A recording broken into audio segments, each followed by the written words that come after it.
Suivez tous les lundis, mercredis et vendredis votre émission Toc Toc. Toc Toc passe au crible les grands sujets de l'heure et développe des thématiques sur le plan social, politique, économique, sportif et culturel. En studio pour en débattre des journalistes et des experts. Rediffusion la nuit à 22h30.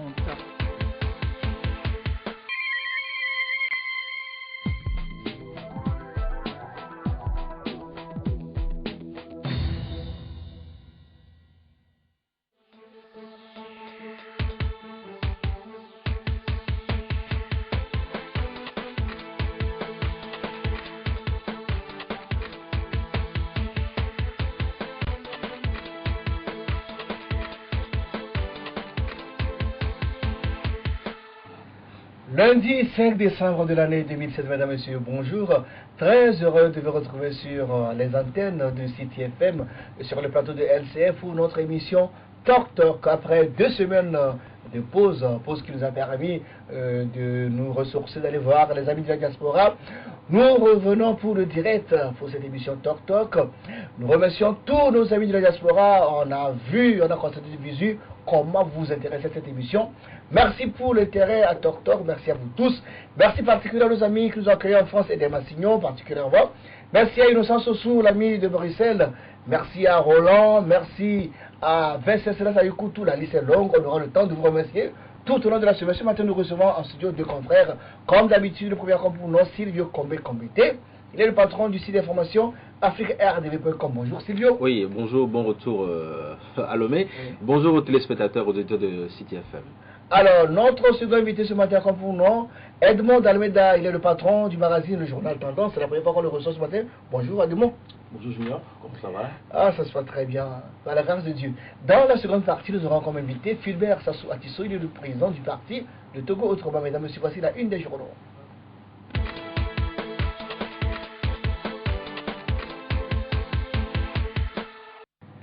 La une des journaux de ce lundi 5 décembre 2016, nous commençons par le journal Le Fondement Juridique.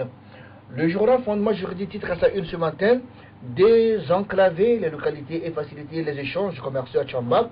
Fagnan Singbe réagit aux besoins sociaux de base. Victoire de Adama Barrow à l'élection présidentielle en Gambie. Elle n'a jamais réussi de preuve du courage et de la sagesse politique face à une opposition responsable.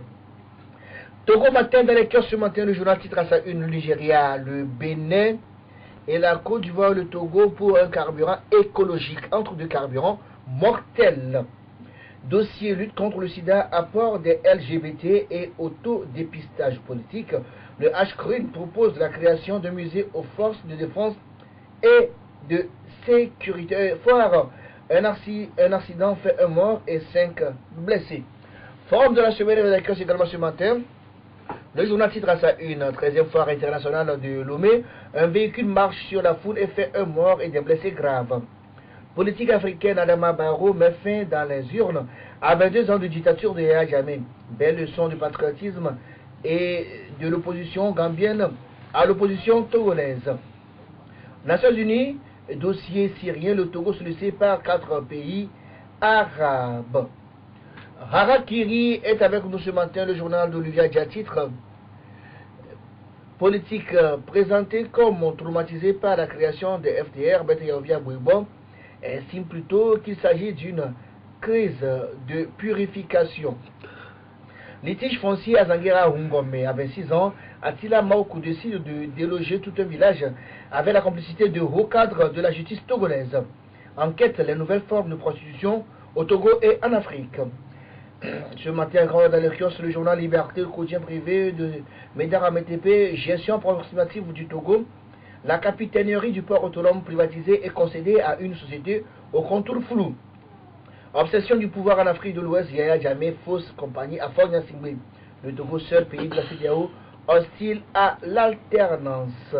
Bavure judiciaire à Davier, le lieutenant Fiao Fia fait enlever le toit à des centaines de maisons pour faire droit à une décision de justice unique.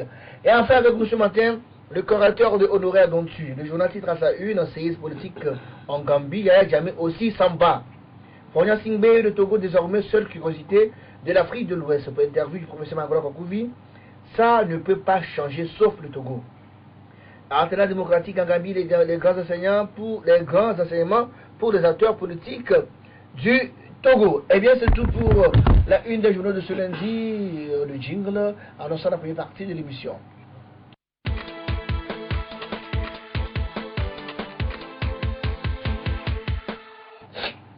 Retour à avec le confrère Silvio Combé-Combété de Africa RDV.com. Bonjour. Oui, bonjour Edem. Edmond Ameda de Tandas. Alors, on va commencer par la Gambie. Direction Gambie, l'actualité oblige. Vous l'avez suivi avec nous vendredi à la Supérieure Générale, le président sortant, Yaya Jammeh, qui est à la tête du pays depuis 22 ans, à la surprise de tout le monde, a accepté donc sa défaite dans les urnes.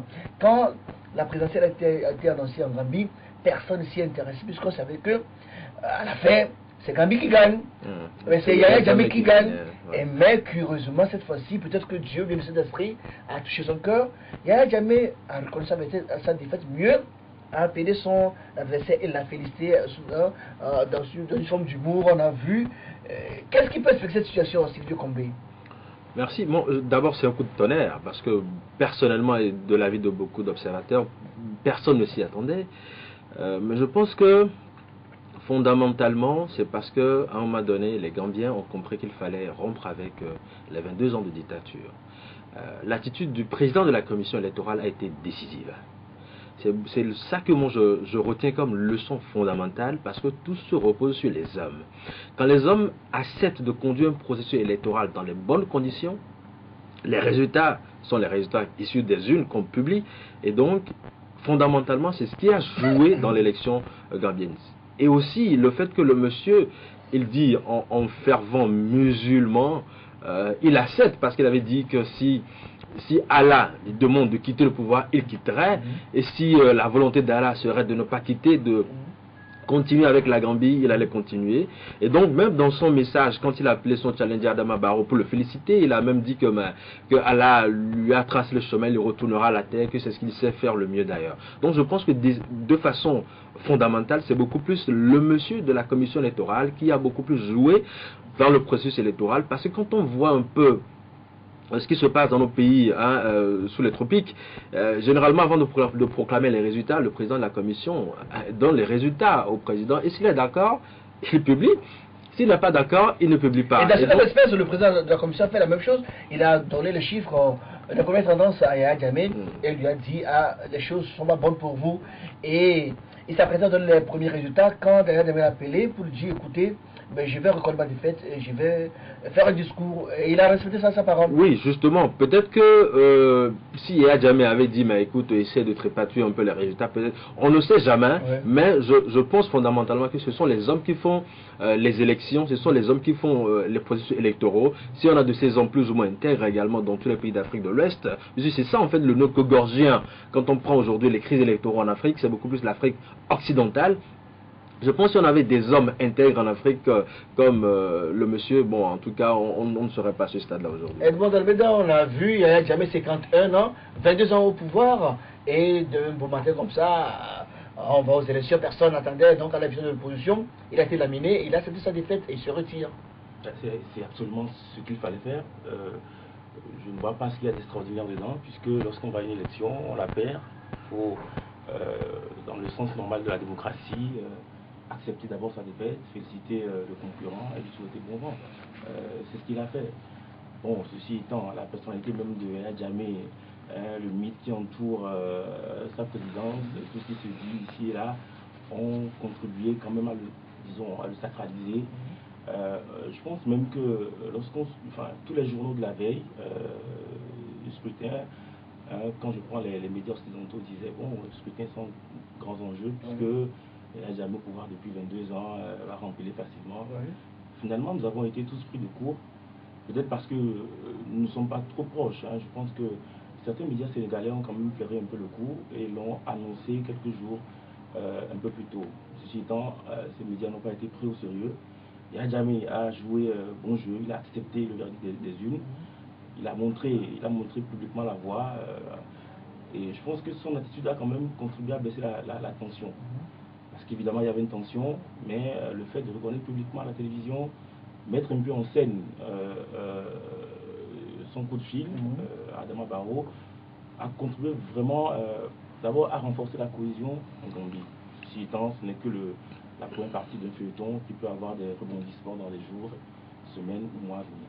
Mais il faut dire aussi que... oui, vas-y Silvio. Oui, mais je pense qu'au-delà, il y a une tension qui était palpable à Banjul, hein, à quelques jours du scrutin. Le fait même qu'il ait fait emprisonner le principal challenger, le principal, le leader de l'opposition.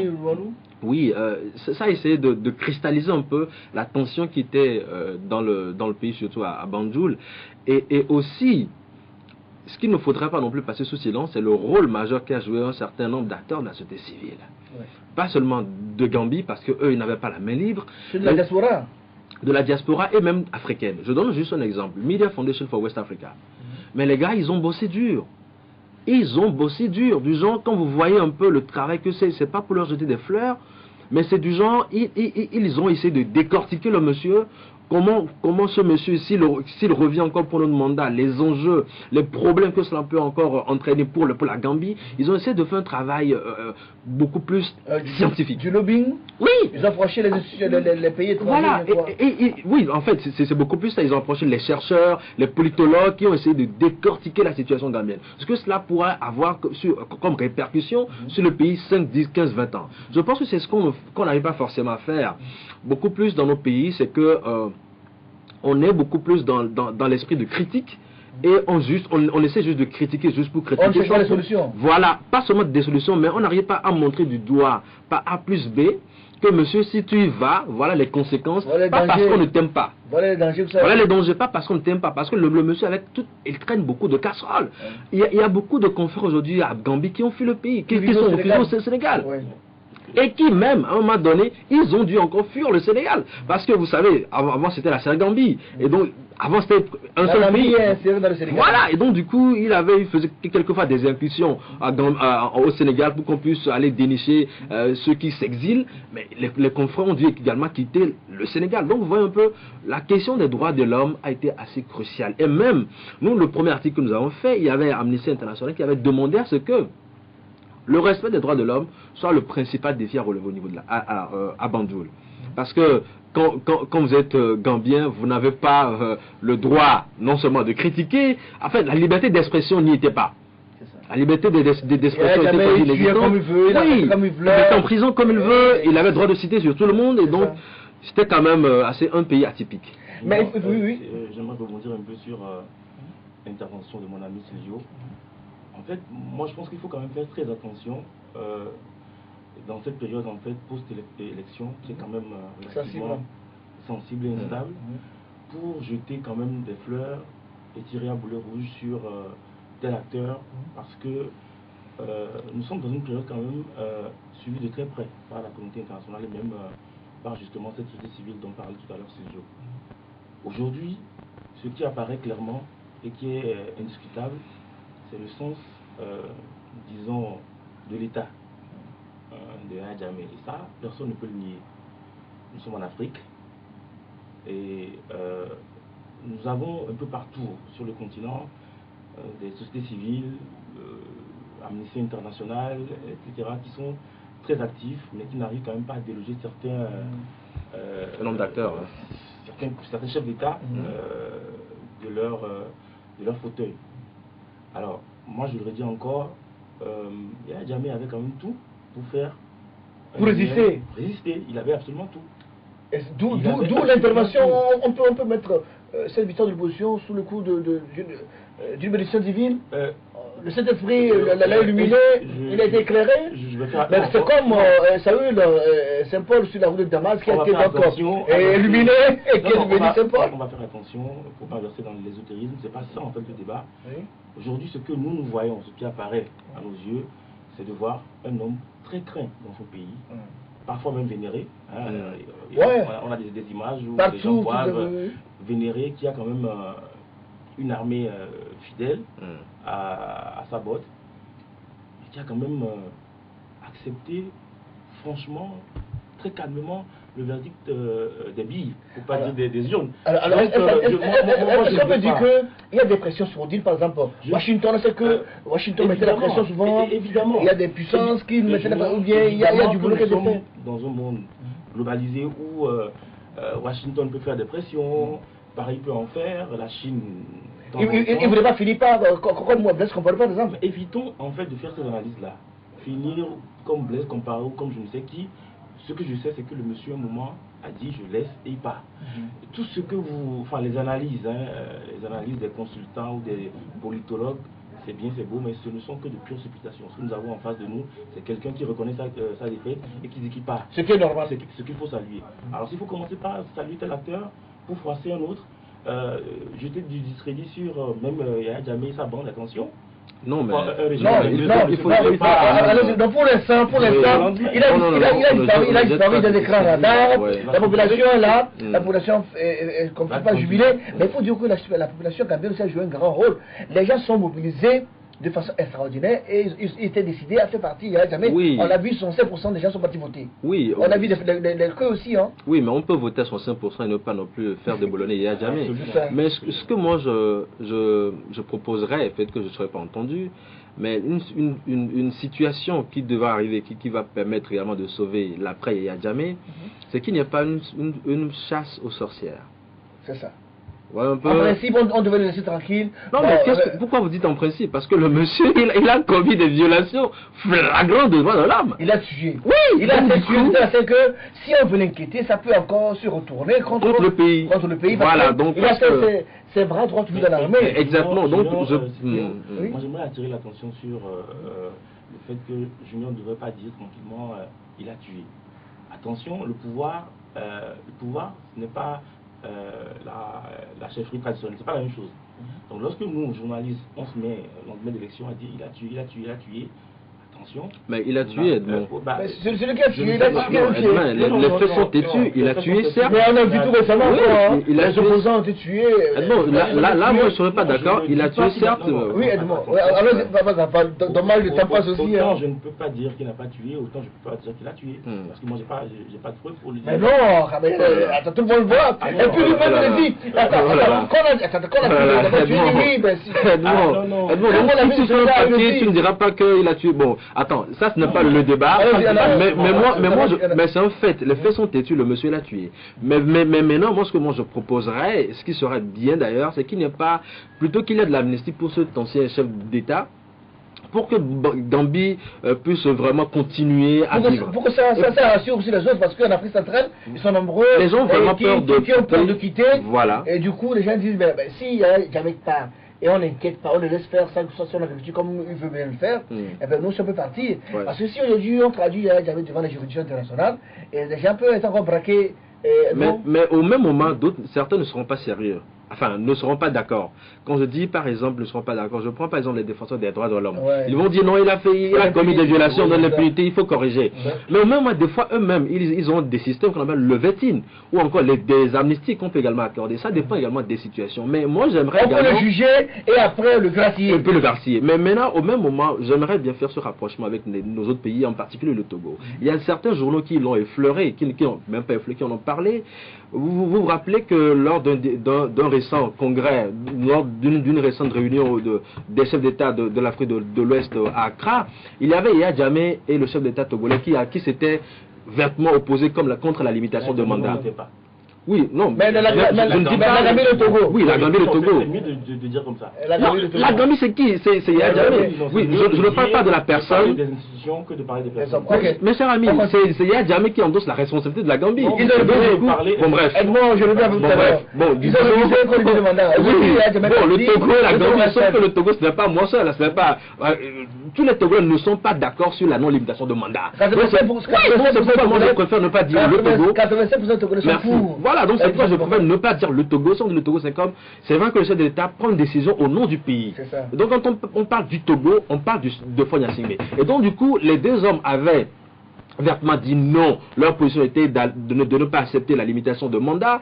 Et donc voilà que le monsieur Yaya Jammeh qui s'éclipse. Et donc aujourd'hui, tous les regards sont tournés vers le Togo. Les projecteurs sont orientés sur le Togo. Donc je pense que c'est également un appel fort au chef d'État Faure Gnassingbé de pouvoir également donner un signe, ne serait-ce que d'appeler à des réformes pour que la limitation de mandat soit effective dans notre Constitution. Faure Gnassingbé doit commencer par préparer son départ à Brésil. Là, pour le moment, je ne dirais pas son départ, mais juste, tu permets, c'est juste demander à ce que la limitation de mandat, entre autres, soit inclus dans notre constitution pour que demain on ne soit plus là à dire mais pourquoi le monsieur il veut faire autant de nombre d'années, nombre de mandats que son papa. J'attendais que Junior introduise justement cette comparaison que les gens font aujourd'hui entre la situation gambienne et celle togolaise pour révéler une ou deux anomalies. Alors aujourd'hui il y a eu alternance en Gambie, c'est-à-dire qu'il n'a jamais été battu. Mais il n'y a toujours pas eu de limitation de mandat là-bas. C'est vraiment pas la même chose. Attendons de voir Adama Barrow arriver au pouvoir, mettre en œuvre ces réformes. Il a promis faire 3 ans repartir. On verra ça. 3 ans organiser d'autres élections. Nous sommes là pour justement vérifier ça, nous en tant que journalistes, chien de garde, comme aime à l'appeler mon cher ami Silvio. Donc je ne comprends pas exactement pourquoi est-ce que les gens aujourd'hui commencent par dire le Togo et la Gambie avaient, lors du sommet d'Accra, objecté par rapport justement à cette question de limitation de mandat et tout. Aujourd'hui, nous n'en sommes pas encore là. Aujourd'hui, la Gambie et le Togo ont toujours des constitutions qui ne mettent pas de verrou au mandat présidentiel. Ça, c'est vrai. Mais une nouvelle république qui est entamée quand même. Moi, je veux dire, et ça c'est très, très, très important pour moi, que l'alternance à la tête d'un État n'obéit pas forcément à ces histoires, enfin à cette problématique de limitation de mandat. Elle n'est jamais partie avant même que des réformes aient pu avoir lieu dans son pays. Donc j'estime que le véritable débat dans notre pays aujourd'hui, c'est pas tant que ça de dire elle n'est jamais partie, donc aujourd'hui il doit faire les réformes. Non. Le problème aujourd'hui, c'est de dire qu'il y a jamais pu partir parce qu'il y a eu une bonne élection, parce qu'il y a eu une bonne organisation de l'opposition, parce qu'il y a eu la société civile, il y a des acteurs qui sont levés. Le problème aujourd'hui, à mon sens, serait de dire aussi, évidemment, les réformes sont importantes. Je pense que nos gouvernements le savent, ils le feront certainement. Mais le problème aujourd'hui, c'est de dire qu'au Togo, il faut une éducation citoyenne et civique pour d'abord indiquer aux gens pourquoi il faut voter, pourquoi il faut bien voter. Ensuite, aux acteurs, pourquoi il faut avoir une bonne CENI, une bonne commission électorale. Pourquoi il faut l'alternance, par exemple? Non, Edmond ne veut pas forcément de l'alternance. Non, je reviens, Silvio. Non, il ne faut pas dire ça. Allez-y, Moi, je dis justement que ce qu'il y a eu aujourd'hui en Gambie, il y a eu l'alternance. Ce n'est pas parce que, un moment, en fait, la condition pour l'alternance, ce n'est pas la réforme. C'est ce que je veux que les gens comprennent. On n'a pas besoin de réforme pour avoir l'alternance. L'important aujourd'hui, il faut que l'opposition s'organise aussi comme les gardiens l'ont fait. C'est d'avoir une bonne opposition en face, une opposition qui fasse des propositions, une opposition qui arrive à rassembler, à fédérer les gens autour d'elle. Il faut qu'on ait justement un système, comment on dit, un système politique, je sais pas, transparent, pour justement permettre que demain, lorsque les Togolais iront voter, leur choix puisse être pris en compte. Mais le problème, c'est que l'opposition s'est réunie en 2003, on a vu Baba Kitani, en 2005 c'était le cas, mais ça n'a rien changé. S'il te plaît, l'opposition a beau se réunir, si en face, ces propositions n'arrivent pas à rassembler, à fédérer 51% de la population autour d'elle. Mais il y a un problème de vérité des urnes. On a vu en 2005, c'est avec les chars, les armes qu'on a dû poser présent. Et en 2010 et en 2015 ça, je ne parle pas de 2010, je parle de 2003, 2005, où l'opposition était unie, où l'opposition était soudée derrière. Et en 2010 et en 2015, pourquoi on n'en parle pas? Oui, en fait, je vois qu'on ne finira pas à terminer avec ce sujet parce que là, on parlera de ce sujet mercredi parce que l'actualité est un peu chaude là. Oui, mais en fait, ce que j'aimerais bien relever, c'est que Edmond doit comprendre que la situation au Togo est différente de la situation en Gambie. Absolument. Et si Faure Gnassingbé faisait son 3e mandat juste comme ça, je ne pense pas que ça soulèverait autant de débats qu'on le fait aujourd'hui. Parce que le monsieur, il a succédé à son papa. Après 38 ans. Oui, c'est en fait ça le problème. Le problème avec les Togolais, c'est parce qu'ils ont vu une famille régner au Togo pendant près de 50 ans maintenant. L'année prochaine, ce sera 50 ans. Donc, voyez un peu, c'est ça en fait le problème. Ce n'est pas parce que Faure Gnassingbé, on ne l'aime pas. Ce n'est pas parce que Faure Gnassingbé commence à avoir des cheveux blancs. Non, le problème c'est parce que on ne veut pas qu'une famille, on n'est pas dans un royaume. C'est tout le problème. Je suis d'accord que même faire des réformes ne signifie pas forcément que Faure Gnassingbé partira demain. Mais une chose est sûre, c'est qu'il faut quand même permettre à ce que, même lui, dans 10-15 ans, s'il a l'intention de devenir chef de l'État, qu'il puisse en rêver. Pourquoi pas moi? Oui, parce que actuellement, même si tu rêves, tu penseras que c'est un rêve utopique parce que d'abord, le couloir n'est pas tracé. Tu ne deviendras jamais président. L'avenir est hypothéqué, tu es bloqué. C'est juste ça le problème. Il faudrait donner de la chance à tout le monde pour pouvoir se sentir présidentiable. Il y a un ami qui se dit toujours que, mais attends, moi, mon rêve, c'est de devenir un jour chef de l'État. Je dis, mais attention, cher ami, là, c'est peut-être ton enfant qui deviendra chef de l'État. Parce que d'abord, le couloir n'est pas encore tracé et nivelé. Donc, c'est tout le problème. Il faudra arriver aujourd'hui. Je suis d'accord qu'on dise qu'il faudra une éducation civique et citoyenne.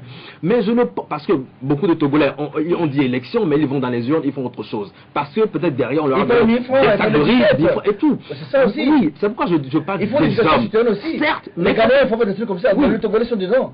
Oui, mais maintenant, au même moment, quand on parle également de l'importance de créer une CENI raisonnable ou encore technique ou encore qui pourra faire le bon travail, je pense qu'aujourd'hui, tous les acteurs politiques sont quand même conscients que pour quand même achever un certain nombre de processus dans les bonnes normes, il faudrait une CENI technique qui puisse quand même dire le droit, une cour constitutionnelle qui puisse arriver également à être impartiale et à dire le droit. Je pense que sur cet aspect, tout le monde est d'accord. Mais quand même, il faut donner le signe fort que quand même, il y a limitation de mandat. Et maintenant, reverser tout cela aux citoyens lambda de faire maintenant son travail. Rapidement, on va dire un mot sur la grève de avant de recevoir notre invité.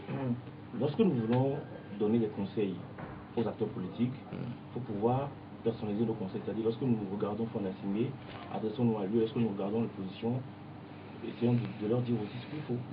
Alors, tout à l'heure, vous avez fait un calcul pour dire l'année prochaine, on sera à 50 ans de régime Nassimé. C'est vrai, personne ne peut le nier. Simplement, lorsque vous avez adopté des slogans qui n'ont pas marché, 50 ans ça suffit, 38 ans du père, aujourd'hui, en fait, le Togolais qui est de plus en plus éduqué a besoin d'avoir des propositions. Lorsque vous dites 50 ans ça suffit, ce n'est pas un programme politique. Commencez pas à dire aux étudiants, nous vous souhaitons... Non, pour le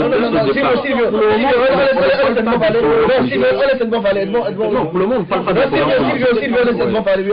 entendu religieusement. Lorsque tout à l'heure, on parle du problème de la tendance. Ça veut dire qu'il faut qu'on essaie de chercher, en fait, pourquoi est-ce qu'on n'y arrive pas? Il faut négocier. Non, Silvio. Non, pourquoi on n'y arrive pas? Lorsque le peuple vote et continue par confier ses destinées à Fonds Nassimé, vous allez dire parce que vous avez besoin d'alternance et vous allez dire que non, ça ne va pas. Je dis, à un moment, il faut quand même proposer d'autres choses, d'autres discours, d'autres alternatives aux populations. N'allez pas dire aux étudiants, c'est quand ça suffit. Dites-leur que vous allez construire des amphis, donner des bus, donner des allocations. Allez dire à ma grand-mère qui est au village, qui est... faire rêver la population, voilà, qui est agricultrice, que lorsque nous viendrons pouvoir, nous allons renforcer les subventions et tout le reste, mais 50 ans, ce n'est pas... Enfin, 50 ans, ça suffit, c'est bien, c'est beau, mais ce n'est pas en fait la condition de l'alternance. Mais ce discours, moi je le tiendrai devant... Ce discours, je le tiendrai devant un leader de l'opposition. Là, pour le moment, on n'en est pas là. Parce que, comme Edmond le dit, je ne veux pas croire qu'il veut me faire comprendre que la tenance, il faut négocier. Non, j'ai pas dit ça. Oui, parce que quand tu mais dis... ça se négocie aussi. Mais des fois, ça se négocie aussi. Je ne refuse pas. Non, ça se négocie aussi. Je ne refuse pas, mais a priori, la tenance est un droit reconnu qui doit être reconnu dans la Constitution. Voilà. Parce que même en Gambie, les gens ont dit 22 ans, ça suffit. Voyons un peu. Maintenant, pour les pour le moment, je ne prêche pour aucune chapelle politique. Et je dis, en fait, pour le moment, on n'en est même pas encore là, les discours politiques. Ce dont on parle aujourd'hui, c'est des actions politiques. Mettre fin à un certain nombre de mandats, c'est tout. Maintenant, revenir après dire conscientisation de la population, ça, je pense que c'est un autre débat qu'on fera lorsqu'on sera vraiment au fait, mais encore lorsque cette heure-là va sonner. Parce que là, pour le moment... Je ne suis pas convaincu, parce que lorsqu'on parle d'alternance, il peut y avoir demain alternance, Fonds Nassimé partira, et puis un autre Nassimé viendra. On dira toujours que ça va être... Oui, non, on parle de limitation de mandat. Mais oui, mais si la limitation de mandat, et que Nassimé revient, là, c'est un débat. Si Fonds Nassimé part en 2020, parce que notre Nassimé revient, c'est pas l'alternance. Non, il n'y a pas d'alternance, parce qu'il y a une continuité. Non, pourquoi? Mais on va parler de continuité. Mais si ça t'a... Mais si c'est un autre du parti... Si c'est demain, par exemple, si c'est un autre du parti uni qui vient, là, s'il n'y a pas d'alternance... Si à unir, ils font des primaires. Mais ah non, on pourra changer le président, mais si on ne pas de l'alternance... Laisse-moi terminer, s'il te plaît. Lorsque Unir fait des primaires et choisit un autre Nassimé pour représenter le parti à présidentiel 2020, 2025, 2030, je ne sais pas quoi, Et il se trouve que ce Nassimbe gagne les élections. On dira qu'il n'y a pas eu d'alternance? Non, il n'y a pas d'alternance. Non. Il y a eu d'alternance d'hommes. Mais maintenant, c'est le régime qui n'a pas changé. Oui, c'est le régime qui n'a pas changé. Ok. On va dire un mot sur... Bon, non, on va faire... Le sujet de la Gambie vous intéresse, je le sais. On y reviendra mercredi, on y reviendra vendredi, on y reviendra la semaine prochaine. Autant qu'on voudra, on y reviendra forcément, n'ayez pas peur, on en parlera vraiment largement. Alors, les enseignants sont en grève. Et la semaine passée, on a vu, et que ce soit à Dapan, à Daï, partout, les élèves sont installés encore dans les rôles. Et ça va se faire inquiéter. Mais curieusement, le gouvernement ne dit rien. Et la grève sera encore reconduite cette semaine.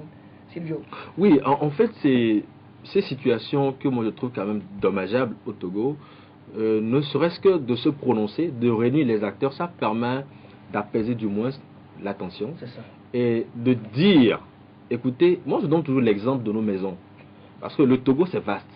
Junior, tu conviens avec moi que même dans ta propre maison, tu as des problèmes. Et ces problèmes, tu ne les résous pas en un seul jour. Tu les échelonnes sur toute l'année. Et il y a toujours des problèmes dont tu te rends compte que, mais à la fin de l'année, on est en décembre, tu ne les as pas résolus. Et donc, tu les repositionnes, tu refais un calcul. Oui, ça peut arriver. Les priorités, on le dit, sont énormes au Togo. Les challenges sont énormes. Et que les efforts que mettent les acteurs politiques ne seront pas forcément palpables ou visibles par le Togolais lambda. Certes, on le reconnaît. Mais il faudra à un moment donné montrer qu'on est conscient de la situation. Vous voyez, on est conscient, mais donnez-nous du genre 2 mois, on pourra au moins satisfaire à ce besoin pour vous. Donnez un calendrier clair. Et maintenant, ne pas respecter ce calendrier ne veut pas forcément dire, je dis forcément dire, que vous n'êtes pas de bonne foi. Voilà, parce qu'on fait des prévisions, mais on se rend compte que ces prévisions-là ne sont pas forcément, justes. Et donc, du coup, on peut dire, mais écoutez, on a fait des calculs, certes, mais bon, pas forcément qu'on s'est trompé, mais on n'a plus les moyens qu'on espère, parce que l'État aussi fait des levées de fonds, essaie de voir des partenaires et tout. Voilà, et donc, on vous refait encore notre chronogramme pour pouvoir satisfaire. Mais le fait de se dire, mais attention, tu sais, les problèmes, pour que ça s'embrasse dans un pays, ce n'est pas forcément les problèmes politiques qui embrassent un pays. La société aussi embrasse. Oui, quand le secteur socio et culturel est rouge, les indicateurs sont rouges et que les gens d'un moment à l'autre se disent mais attends, on en a assez qui se lèvent, mais attention, on n'arrive plus vraiment à maîtriser. Allez, rapidement. En fait, aujourd'hui, sur cette histoire de grève, il faut absolument faire en sorte que le scénario 2013 ne se reproduise pas. Parce que lorsqu'il y a décès, ça affecte telle famille, mais au fond, c'est le système social togolais qui en est affecté.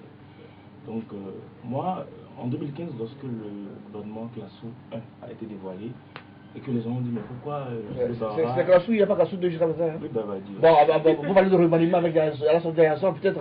Allons-y. Donc, certains se sont demandé pourquoi on envoie quelqu'un comme Gilbert Bahara à la fonction publique au travail, etc.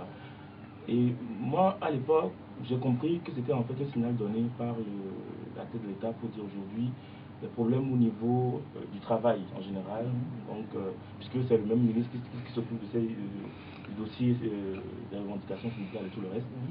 Je me suis dit que, en fait, c'est une manière pour le pouvoir de dire attention, la paix sociale est importante à nos yeux.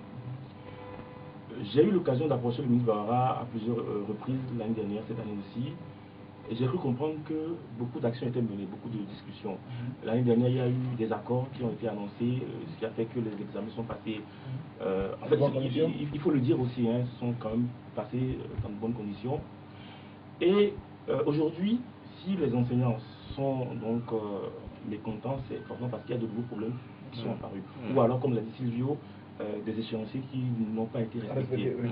Et comme Silvio l'a aussi bien reconnu, c'est chiant parce qu'il y a eu quelques prévisions macroéconomiques qui, évidemment, à cause justement du contexte économique qui est quand même un peu particulier, difficile, au Togo, un peu partout dans la sous-région, qui n'ont pas été respectés. Ceci étant, il faut absolument que tous les acteurs, et les enseignants, et le gouvernement, et les syndicats puissent quand même se retrouver très vite, se retrouver, pas forcément en catimini, mais quand même montrer, parce que nous sommes dans un monde où les images parlent.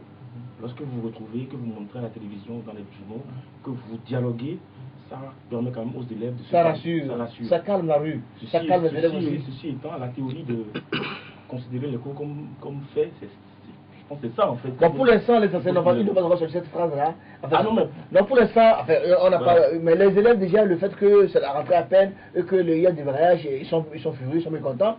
Et du coup, ils sont dans les rues, on les a vus. Ce qu'il a aussi à craindre, Junior, c'est parce que, Rapidement, parce que la rentrée a été repoussée. À cause du sommet. À cause du sommet. Et quand il y a ces reports, ça affecte les dates d'examen. Et souvent aussi, ça affecte d'abord le calendrier pour les professeurs en train de dispenser les cours, et les élèves finalement ne se retrouvent pas. Et il faut soulever que le niveau est en train de baisser et drastiquement. Considérablement. Oui. Donc il faudra et le rapidement... gouvernement, là, comme solution, propose les enseignants auxiliaires, ou comment on les appelle là, les volontaires, et du coup les élèves ne sont pas contents. Bon, on revient sur ce sujet mercredi avec d'autres confrères, bien sûr. Dommage que le temps passe, on va marquer une pause et rien pour notre invité, Philbert Sassou Atisso.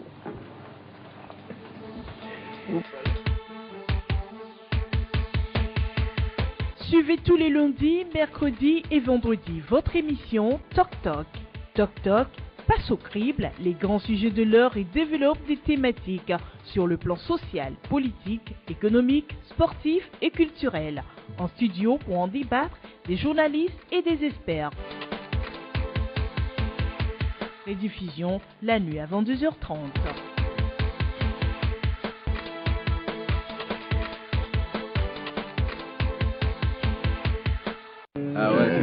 Retour en studio avec notre invité Philbert Sassou Atisso, il est journaliste d'abord, avant d'être politicien, président de parti politique appelé le Togo Autrement. Bonjour. Bonjour, Monsieur Junior Amenounia. Monsieur le président du parti. Merci beaucoup. Alors, et puis, bonjour à tous les deux confrères. J'allais dire confrères, j'en suis un. Oui. Alors, ce matin, nous vous recevons pour parler de l'actualité de ces derniers jours, ces dernières semaines ici au Togo, en Afrique et aussi dans le monde. Mais on va partir directement en Gambie, actualité oblige. Alors, comment avez-vous accueilli la décision de Yaya Jammeh de reconnaître sa défaite après la présidentielle de jeudi dernier? Avec une surprise. Je pense que ça a été une surprise pour tout le monde. Je vais vous dire que je n'ai pas suivi les informations ce samedi. C'est un cadre de mon parti qui m'a appelé pour m'annoncer la bonne nouvelle. J'ai dit nous ne sommes pas le 1er avril. Parce que c'est un poisson d'avril. Parce que je ne pensais pas, comme beaucoup d'autres, que Yaya Jammeh, dictateur, hérétique, fantasmatique, allait organiser des élections lui-même et puis les perdre et accepter le verdict des urnes. Il a proclamé lui-même qu'il acceptait le verdict des urnes et il a appelé son tombeur pour lui dire « Eh bien, c'est vous qui avez gagné, je vous souhaite le meilleur, I wish you the best, et puis je m'incline, etc. » Ça a été une surprise générale. Je pense que 3 facteurs ont dû jouer. Trois facteurs ont dû jouer. Le premier facteur, c'est, je pense que un dictateur de la trempe de Yaya Jammeh qui organise des élections, qui les perd et qui accepte sa défaite, a dû avoir ce qu'on appelle la lumière divine. Vous en parliez tout à l'heure sur ce sujet. Illuminé. Je pense parce que quand même, bien sûr, un bon croyant. Il aurait pu résister jusqu'au bout, il l'a pas fait, donc il était sur le chemin de Damas, il a reçu la lumière comme Saint Paul l'a reçu, et bon, donc il a accepté sa défaite. Saul l'a reçu pour Denis Paul. Comment? C'est Saul qui l'a reçu pour Denis Paul. Tout à fait, voilà. Et puis, deuxième facteur qui a dû jouer, c'est la grande mobilisation populaire et l'expression de cette volonté populaire à travers les urnes.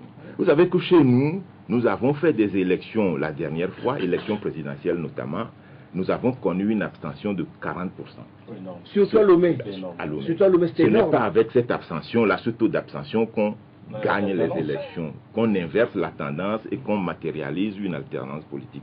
Donc, la grande mobilisation et le fait que cette population gambienne a su dépasser les déceptions qui ont été causées par les hommes politiques. Beaucoup de déceptions ici aussi, mais cette grande mobilisation qui s'est exprimée à travers les urnes a joué. Troisième élément, je pense que sans doute il a dû recevoir des pressions. Il a dû recevoir des pressions de la communauté internationale. On lui a dit, mais fais attention, fais gaffe. Écoutez, pas le cas de comparer, il ne faut pas que tu termines comme lui. Tout à fait. Edmond n'aime pas ça. Il a dû avoir des pressions. Même si nous n'en sommes pas conscients, quand on est un bon analyste politique, on doit pouvoir comprendre que Yaya Jammeh a dû recevoir des pressions parce qu'aujourd'hui même, la carte de la communauté internationale s'est redessinée avec la venue au pouvoir de certains hommes politiques. Des éléments neufs. Des éléments Les neufs. pressions ne sont pas toujours déterminantes, des fois. Les pressions. Mais C'est pour ça que nous avons dit voilà. au départ qu'il y a eu Voilà. l'étincelle divine. L'étincelle Voilà divine, pourquoi ça a été ajouter à cette étincelle divine la volonté populaire et la pression, donc ça a dû jouer. Nous avons été tous surpris, et bien Yaya Jammeh a perdu le pouvoir. Le rôle déterminant du président de la commission électorale aussi, il faut le signaler. Ah, absolument, absolument, parce que nous l'avons toujours dit ici. Nous avons des institutions, les institutions sont telles qu'elles sont, mais il faut que pour que ces institutions puissent fonctionner, qu'elles soient animées par des hommes qui aient une certaine volonté, qui aient le sens de l'intérêt général. Et ces hommes-là doivent vouloir que leur pays avance. Au-delà des pressions, de tout ce que ces hommes puissent recevoir, eh bien, il faut que ce soit des hommes de sacrifice qui aient une haute idée de l'intérêt national et de leur pays. Je pense que c'est ce qui s'est passé. Le monsieur a dit: j'ai 80 ans, de toute façon, j'ai plus rien à perdre, ma vie est derrière moi. Eh bien, je suis tenu de dire la vérité. On a organisé des élections, Yaya Jammeh a perdu. Eh bien, voilà, moi, je vais annoncer le verdict des urnes. Pourquoi nous ne pouvons pas avoir ça ici? On a connu des présidents de CENI tout au long des 25 dernières années. Ces présidents de CENI ont été toujours sous la couple réglée du pouvoir. Et donc, nous avons besoin aussi au Togo, dans notre pays, des hommes forts, comme Barack Obama l'a dit, qui animent nos institutions et qui nous amènent vers l'alternance. Barack Obama a demandé plutôt des institutions fortes, pas des hommes forts. Alors, on l'a vu en Gambie, celui qui a gagné Adama Barrow, c'est un opposant. Il y a encore 6 mois, personne ne le connaissait parce qu'il est dans un parti qui s'appelle UDP, il était seulement trésorier. Il a eu comme formation de base un vigile, il était garde de corps, après tout il était dans l'immobilier. Et c'est quelqu'un qui est sorti de nulle part, qui a été désigné lors des primaires de l'opposition, parce que le président de son parti était en prison. Oui. Et il a été choisi et il n'a pas porté la casquette de son parti, mais il était dans une grande coalition et il a bossé pour toute l'opposition. Alors, est-ce que manque si vous ici au Togo? Je pense que nous sommes allés, le monde va vers une redistribution de cartes. Nous sommes dans une situation que j'appelle la crise de la politique, la crise des partis politiques. Vous savez que les partis politiques, qui sont les appareils qui font de la politique et qui portent les hommes politiques vers le pouvoir, eh bien ces appareils sont en crise parce que les partis politiques n'arrivent plus à apporter les réponses aux problèmes des populations. Que ce soit en Europe, aux États-Unis qu'en Afrique, eh bien les partis politiques sont en crise. Et aujourd'hui, la situation à laquelle nous assistons, c'est que nous voyons des hommes qui viennent soit de la société civile, du monde du business, absolument, des gens qui viennent de la société civile, du monde du business, et même des personnalités individuelles qui s'affirment et qui prennent le pouvoir. Et ce que nous constatons, c'est que les populations, que ce soit africaines, européennes ou états-uniennes, font plus confiance à des gens qui s'affirment davantage comme acteurs de la société civile et qui veulent prendre la tête des États plutôt qu'aux hommes politiques classiques qui, à travers leurs calculs, à travers leurs querelles intestines, n'arrivent plus à porter les aspirations des populations. Donc voilà un peu l'exemple de la Gambie qui doit nous inspirer au Togo aussi. Nous devons être inspirés par cette situation parce que nous avons tendance à croire au Togo, la plupart du temps, que la politique est l'apanage des hommes politiques et des partis politiques. Sur ce point, j'aimerais bien rebondir, Fulbert. Vous avez évoqué 3 points qu'on a également évoqués avant votre arrivée. Et là, j'ajouterais peut-être un 4e point que vous venez d'effleurer. Le principal leader de l'opposition qui a été mis en prison, et donc quelqu'un qui vient de nulle part et qui fait face à Yaya Jammeh, que Yaya Jammeh accepte vraiment sa défaite. Est-ce que quelque part aussi, c'est pas parce que des fois, on pense que parce que c'est lui que je ne veux pas céder. Je ne veux pas céder. Est-ce que, par exemple, dans le contexte togolais, vous penserez également utiliser cette carte? Oui, je pense que déjà, il faut dire quelque chose. C'est que avant l'élection présidentielle de 2015 au Togo, beaucoup de gens avaient proposé l'idée que l'opposition se rassemble pour dégager une candidature unique. Je pense que c'est à peu près... On a vu le conclave de Baguida. Ben, oui, mais le conclave de Baguida, le conclave n'a pas rassemblé tout le monde. C'était malheureux. Tous les partis... On a vu, vous avez mené un mouvement à l'époque, là. Tout à fait, l'appel des patriotes. Ça n'a pas marché. Après, il y a eu le conclave qui les gens ont claqué la porte après. Oui, il y a eu le conclave. Ben, je pense que ce qui s'est passé à Banjul, c'est que au niveau de l'opposition, par exemple, il y a eu 2 candidatures. Il y a des primaires, ils ont voté. Ils ont voté, oui. Tout à fait. Donc il y a un candidat qui est le plus important, et à côté, un candidat qui devait, à mon avis, rivaliser avec Yaya Jammeh et lui enlever des voix. Je pense que, par exemple, ce qu'on aurait dû faire au Togo, c'est de présenter un grand candidat et peut-être un candidat au niveau de Kara, au niveau du Nord, qui aurait pu, par exemple, enlever des voix aux voix de Fort Niassou. Comme le troisième en Gambie qui a eu 17%. Oui, et même comme l'autre des Verts, là, comme qui est actuellement... en France. Non, je parle du contexte togolais, où lors des législatives, il a su grignoter le professeur Gogué, qui a su grignoter des voix à Dapaon pour le parti au pouvoir. J'ai une question quand même à vous poser. Oui. Tout à l'heure, on a parlé de primaire au niveau de l'opposition. Est-ce que ce n'est pas la solution pour mettre fin justement à cette crise de leadership où les gens se disent il y a un candidat naturel pour l'opposition, donc tout le reste doit suivre. Est-ce qu'il ne faut pas aussi un jour imaginer un système de primaire au niveau de l'opposition, des primaires géantes où il y aura tous les partis pourront se représenter? Comme ça, le candidat issu de cette primaire aura quand même une légitimité populaire qui puisse quand même le fonder à affronter le candidat du pouvoir. Moi, j'étais contre l'idée des primaires. Quand nous animions le mouvement L'Appel des Patriotes, nous étions contre l'idée des primaires. Parce que le Togo a un contexte particulier. Nous savons que depuis très longtemps, la politique se joue dans un face-à-face entre ce que nous appelons les héritiers des progrès, les nationalistes, incarnés par le Parti UNIR, et les héritiers des nationalistes, incarnés aujourd'hui par l'ANC, avant l'UFC, aujourd'hui l'ANC. Si vous organisez des primaires au sein de l'opposition, nous savons qui peut l'emporter. Qui peut l'emporter selon vous? Les nationalistes, forcément. Oui, voilà, un candidat qui viendrait du camp des nationalistes. Gambie, finalement, mais ce que moi j'ai envie de dire, c'est que nous sommes dans un contexte où le leader naturel de l'opposition n'est pas forcément celui qui réunit tous les attributs de l'alternance. Parce que nous sommes au Togo et nous avons des réalités togolaises. Celui qui réunirait tous les attributs de l'alternance, il faudra le désigner. Sur quelle base? Sur quelle base? Sur la base de la connaissance de ces réalités-là. Et au vu de ces réalités, aller par exemple dans une réunion politique et puis savoir qui est à même de porter les couleurs de l'opposition. Est-ce que vous voyez par exemple l'ANC avec ses députés de l'Assemblée, avec son poste de terrain, vous voyez l'ANC s'éclipser, laisser par exemple vous quelqu'un d'autre de notre parti être candidat, à défaut de son président, il va vouloir peut-être proposer un autre dans son parti. Comme on l'a vu au niveau de l'UDP en Gambie, puisque le président était en prison, et c'est le trésorier qui a été élu. Non, ce que j'ai envie de dire, c'est que chaque pays a des réalités qui lui sont propres. C'est au vu de ces réalités-là qu'il faut analyser le contexte et la situation et proposer les solutions.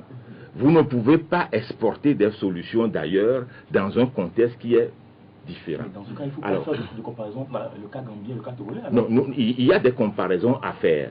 La comparaison, c'est que qu'est-ce que nous pouvons tirer de meilleur en Gambie? Nous avons parlé tout à l'heure du comportement du président de la CENI. Donc il faut exporter ça, par exemple. Nous avons parlé du comportement de l'opposition. L'opposition qui a su trouver un homme qui n'est pas forcément le meilleur et le plus important. C'est le format dont on parle. Comment ils ont pu dénicher cette personne? Ils l'ont déniché en faisant des primaires. Moi, j'estime en tant que chef de parti que nous pouvons désigner une personne qui porte les couleurs de l'opposition au vu de nos réalités sans aller dans des primaires. Mais pourquoi faire ça alors? Le dialogue, ça va marcher. Non, c'est-à-dire que par exemple, nous allons dans une réunion et nous disons, pour faire l'alternance politique au Togo, voilà, quels sont les candidats que UNIR ne peut pas accepter.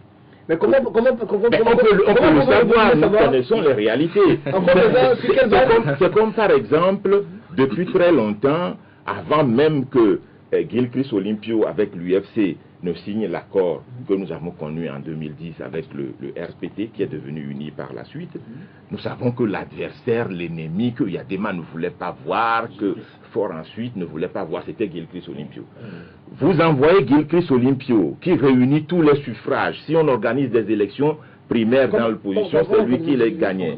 Mais vous mettez celui-là dans une élection comme candidat unique de l'opposition face à Gnassingbé et Yadema, il gagne les élections, Yadema va bloquer les élections. Oui, mais ce qu'on propose également, si vous, connaissant, vous les acteurs politiques, connaissant la réalité togolaise, si vous allez à un conclave, comme vous le dites, et qu'on vous dit, mais qui est-ce que le pouvoir ne va pas accepter, on vous désigne, Fulbert, attendez voir des bleus roses qu'on vous tasse de sous-fifre du parti au pouvoir. Oui, pas de sous-fifre. Vous parlez de... Oui, je ne dis pas que vous êtes un sous-fifre, mais qu'on vous taxe d'être un sous-fifre, une béquille du parti au pouvoir, voilà. C'est pourquoi le pouvoir accepterait quand même votre candidature face à eux. Alors, si je comprends bien, monsieur, il faut que les gens fassent sacrifice au Togo. Alors, celui qui par exemple, c'est qu'il braque le camp en face, doit se sacrifier au profit. Ça, on est d'accord, mais c'est le comment, le problème. Je vais donner un exemple. Dont vous parlez, Fulbert, ont déjà eu lieu plusieurs fois. Oui. Alors, honnêtement, est-ce qu'on ne peut pas faire des primaires pendant lesquelles les candidats à ces primaires feront tout pour expliquer au corps électoral que justement, si vous votez pour Fulbert par exemple, le pouvoir ne va jamais l'accepter parce qu'il traîne telle casserole, parce qu'il a longtemps symbolisé une chasse aux sorcières, et là... Il a mené la chasse bâtiment. Voilà, donc Silvio et Fulbert, il fallait quand même pour vous de convaincre l'électorat donc de l'opposition, de la primaire, dire attention, si vous votez pour Fulbert, le pouvoir ne va pas l'accepter et donc votre alternance n'ira pas.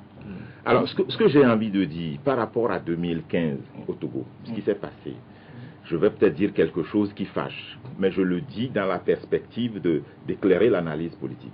Alors, avant le scrutin présidentiel au Togo, le chef de file de l'opposition, M. Jean-Pierre Fabre, a été reçu sur RFI dans une interview avec Christophe Boisbouvier, où on lui a posé la question de savoir est-ce qu'en dehors de lui, personne ne peut être candidat à l'élection présidentielle face à Faure Gnassingbé. Il dit qu'il ne voit personne réunir les mêmes conditions que lui.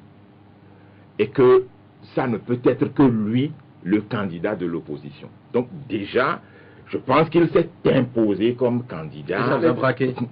Ça a braqué peut-être les autres. À l'époque, je n'étais pas acteur politique.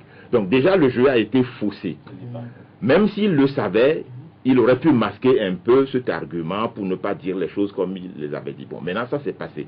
Ce que moi je dis aujourd'hui, c'est que par rapport à l'alternance politique au Togo, il y a un certain nombre d'éléments qui bloquent l'alternance. Le premier élément, c'est que ceux qui gouvernent, ils y sont depuis très longtemps, ils ont peur de partir. Je pense que vous évoquiez tout à l'heure la question des garanties qu'on devait leur donner. Je pense qu'il y a eu peut-être des discussions en coulisses entre Adama Barrow et Yaya Jammeh. Nous ne le savons pas, mais il y a dû en avoir. Voilà. Deuxième chose, vous savez que le fonds de commerce de la politique du Parti Unir, la philosophie politique du Parti Unir, c'est de dire aux populations du Nord de ne jamais laisser le pouvoir aux gens du Sud. Parce que si jamais les gens du Sud arrivaient au pouvoir, ils allaient régler les comptes aux gens du Nord. Je ne pense pas que ce discours... C'est pas le cas, parce qu'on a vu que les candidats, comme il y a par exemple du Nord, on a envie d'aller tirer les élections, on a vu plein de candidats du Nord qui ont des soucis. On les a toujours bloqués. On les a toujours bloqués. Kofi Yamian, par exemple, il a toujours été bloqué. Toutes les 2 fois qu'il a voulu être candidat, on lui a créé des ennuis, on l'a bloqué. En revanche, le chef de file de l'opposition en tant que candidat ne suscitait pas beaucoup de crainte pour le parti au pouvoir. On pouvait s'étonner que sa candidature ne suscitait pas de crainte, alors que c'est lui qui était en bonne posture, par exemple, voilà, pour gagner, etc. Donc, je dis que il y a ces éléments-là. L'autre élément aussi, c'est le fait qu'il y a la question de l'armée, l'armée qui a toujours soutenu le régime, et qui a aussi peur que si jamais, eh bien, n'importe qui arrivait au pouvoir... Mais l'armée existe en Gambie aussi. On a vu l'armée fidèle, elle n'a jamais elle n'a rien fait. Et jusqu'à présent, elle ne s'est même pas prononcée. Dans ce pays, les gens, quand même, déjà menacé l'armée. Oui. Oui, c'est vrai qu'il y a un certain nombre de discours qui n'ont pas rassuré l'armée. Je suis entièrement d'accord. Et par rapport à la Gambie, nous avons parlé tout à l'heure de pression qui a dû être exercée à la fois sur Yaya Jammeh et sur les institutions. Vous savez que l'armée gambienne est une émanation de l'armée britannique, par exemple. C'est l'Angleterre qui a formé, comme la France a formé l'armée togolaise. Et donc si la France fait des injonctions à l'armée togolaise, il est évident que quand même cette injonction sera suivie. Alors ce que j'ai envie de dire, c'est que la question des primaires, pour moi, ce n'est pas ma proposition. Ma proposition, c'est de dire qu'au sein de l'opposition, nous connaissons les réalités et nous pouvons nous-mêmes faire le sacrifice pour porter spontanément un candidat. Mais l'opposition togolaise, elle est plurielle. Si je me plateau, vous avez reconnu que l'opposition togolaise, elle est plurielle. Oui. Il y a l'opposition qui est... Bon, vous avez donné trois composantes. Et du coup, comment essayer de fédérer toutes ces oppositions-là? Parce qu'on a vu des gens qui sont assez défendus au niveau de l'opposition, des gens qui sont un peu modérés, des gens qui sont extrémistes, radicaux.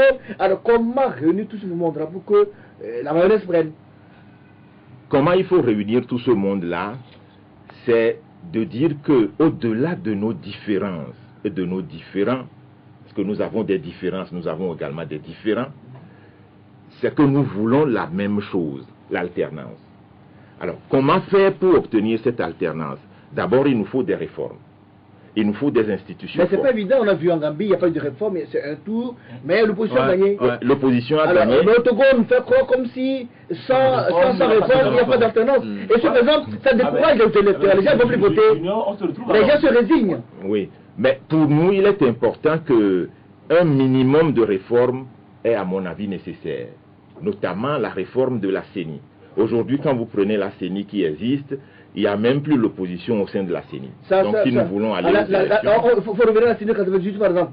La CENI 98 où la moitié pour l'opposition, la moitié pour le pouvoir. Ou bien il faut aller vers une CENI technique. Ou bien il faut aller vers une CENI comme la CENI qui a eu cours en Guinée quand l'actuel président Alpha Condé a c'est pas évident, ça peut se faire, ça dépend du travail que l'opposition fait au niveau de la communauté internationale. Alors, ce que moi j'ai envie de dire, c'est que nous avons des leçons à tirer de ce qui s'est passé à Banjul. Des leçons pour toute la classe politique, toutes tendances confondues. D'abord pour l'opposition, comprendre qu'il n'y a pas de candidat naturel de l'opposition qui soit à même de nous remporter la victoire, de réaliser l'alternance. Que quelqu'un peut venir de nulle part et être mieux que celui qui pense être le candidat naturel de l'opposition. Première chose. Comment désigner ce candidat-là? Donc ça, c'est une discussion, c'est des réflexions qui pourront être faites. Par rapport à la mouvance présidentielle, je pense que le problème que Faure Gnassingbé va avoir, même si aujourd'hui sont partis à la faveur des rapports de force. Vous voyez, nous sommes dans une situation où le parti au pouvoir unir est très fort, l'opposition complètement délitée, complètement émiettée, effacée. Mais Faure Gnassingbé va être rattrapé par le temps. Le monde est en train d'évoluer à une vitesse vertigineuse. Les choses sont en train de changer dans le monde. D'ailleurs, ce matin déjà, le Premier ministre italien... il a démissionné il a démissionné. On l'a vu. On a vu Hollande qui a annoncé demain, on n'a pas pu parler. Voilà. L'Autriche l'a échappé belle. Oui. L'extrême droite a failli prendre le pouvoir. François Hollande qui a dit qu'il ne pouvait pas se représenter. C'est inédit en France sous la Ve République. Donc Faure Gnassingbé doit comprendre que dans tous les cas, s'il a la volonté de s'éterniser au pouvoir, il va être rattrapé par le temps, par l'évolution du monde. C'est le temps qui est son redoutable adversaire. Deuxième chose, il doit savoir également qu'il a affaire à de jeunes leaders émergents qui sont prêts à aller sur le terrain du rapport. Oui, mais moi, ma crainte, c'est que l'opposition ne prépare pas l'après-fort. Parce que là, la situation actuelle... Si demain, par exemple, Faure Gnassingbé tient une discussion, ok, je me représente en 2020, alors est-ce que vous êtes sûr de vous préparer et remporter la présidentielle 2020 face à unir? Vous savez, je vais vous dire quelque chose. L'analyse politique nous montre qu'un chef d'État qui reste au pouvoir et qui vient d'un parti qui reste au pouvoir pendant 2 mandats, quand on fait des élections, la plupart du temps, il les perd. les populations ont toujours voulu du neuf. Des élections sérieuses, hein? Oui. C'est pour ça que je n'ai jamais été convaincu que Gbagbo a gagné les élections en Côte d'Ivoire en 2010. J'ai jamais cru. Parce qu'il avait déjà fait 10 ans. Les populations sont portées... Dans quelles conditions? Bon, voilà, on est d'accord. Il avait fait toute la Côte d'Ivoire. Voilà. Les populations ont tendance à changer. On est d'accord avec ça. Donc, si vous faites un mandat de 5 ans, un autre mandat, c'est difficile pour que vous remportiez les élections pour un troisième mandat. Alors, j'ai envie de dire que si on organise des élections et que ces élections sont claires, UNIR ne peut pas les gagner, Faure Gnassingbé ne peut pas les gagner. Ce n'est pas automatique. Tout à l'heure, vous l'avez reconnu vous-même dans votre discours. Oui, ce n'est pas automatique. Voilà. C'est une conquête. C'est une lutte. Okay. Et je ne crois pas non plus que ce soit un droit. Parce que Silvio, je l'ai entendu tout à l'heure, il a dit que c'est un droit. Ça n'est pas un droit. Personne n'a le droit de l'alternance. L'alternance, c'est des conditions que l'on réunit au niveau de la Constitution, au niveau des lois du pays. Et chacun va à la conquête de l'alternance. Donc, alors, vous pensez que rapidement. Les réformes constitutionnelles peuvent nuire forcément au régime uni aujourd'hui? Pourquoi on ne veut pas les faire? C'est ça la réponse pour vous. Si UNIR sait que les réformes constitutionnelles et institutionnelles, limitation du mandat à 2, mode de scrutin, revue des institutions qui entrent dans la gestion du pays, si UNIR sait que ces réformes ne sont pas contre elle, eh bien pourquoi elle ne les fait pas? Alors, Fulbert, dans 3 ans et demi, la présidentielle, bon c'est la dernière question, hein, la présidentielle 2020, c'est dans 3 ans et demi, c'est demain déjà. Alors, que fait l'opposition aujourd'hui, vu ce qui s'est passé au Bénin, ce qui s'est passé aux États-Unis, en Gambie? Que fait l'opposition togolaise pour maximiser les chances et remporter la présidentielle 2020? Ce que nous sommes en train de faire aujourd'hui, c'est de nous concerter. C'est comme nous, mais par exemple... Mais depuis bientôt 6 mois, vous dites la même chose, vous concertez plus, vous continuez pas à vous concerter jusqu'à quand? Nous sommes aujourd'hui conscients que les réformes, c'est dans les rapports de force. Si nous voulons changer quelque chose au Togo, contre la volonté du parti UNIR, mais pour le bien du pays, il faut reconstituer les rapports de force au sein de l'opposition. Donc, un certain nombre de partis sont en train de se concerter, et tous les partis reconnaissent que nous ne pouvons aller que dans une action unitaire sur des thématiques. Encore que nous ne prêchons pas l'union de l'opposition, mais nous prêchons une synergie sur des thématiques de travail, comme les réformes, comme la question de la décentralisation, comme un certain nombre de questions qui vont dans l'intérêt de l'organisation de meilleures élections et dans l'intérêt des populations. Donc ce que nous sommes en train de faire aujourd'hui, c'est d'abord de travailler sur le terrain pour reconquérir les populations et leur dire que, eh bien, il faut revenir dans la lutte. Et moi, j'ai envie de dire aussi à vous, les journalistes qui faites du bon travail, mais qui croyez que la lutte reste l'apanage des partis politiques, qu'en Gambie, s'ils ont pu gagner et faire tomber Yaya Jammeh, c'est parce que tout le peuple, toute la population s'est mobilisée. En tout cas, tous ceux qui voulaient l'alternance se sont mobilisés. On n'a pas raisonné en Gambie en disant, eh bien, la politique, ce sont les partis politiques, nous sommes là pour critiquer, nous sommes là à la maison pour... dire aux partis ce qu'ils doivent faire. Eh bien, c'est ensemble que nous devons nous engager pour changer les choses. Merci, M. Fulbert Atisso. Je rappelle, vous êtes président du parti de Togo Autrement. Merci à Silvio Combe, merci à Edmond Almeida. Mesdames, Messieurs, docteur de ce s'achève ainsi, peut-être que vous pouvez une conclusion. Bon, la petite conclusion, c'est qu'on n'a pas eu malheureusement la chance d'aller sur d'autres sujets. C'est vite parti, le temps est très court. Mais je vous remercie tous autour de ce plateau et je dis aux populations togolaises que nous devons nous inspirer de la Gambie. Les partis politiques de l'opposition, nous devons nous inspirer de la Gambie. Si nous voudrions qu'en 2020, le glas sonne pour le régime de Faure Gnassingbé, eh bien nous avons à faire du sacrifice, nous avons à réfléchir, nous avons à créer une synergie et nous avons à mettre dans nous avons à mettre de côté nos égos en tant qu'acteurs politiques pour travailler pour que en 2020 nous mettions fin au règne de Gnassingbé et au règne du Parti UNIR. Merci Fulbert Atisso, merci mesdames, messieurs. Talk de ce lundi 5 décembre, merci de nous avoir suivis. La rediffusion vendredi à 22h30 et aussi ce sera disponible sur les chaînes YouTube de Togo Vision et aussi sur FM Liberté Chicago, tout comme sur Eben Radio en France. Portez-vous bien et à mercredi pour un nouveau numéro.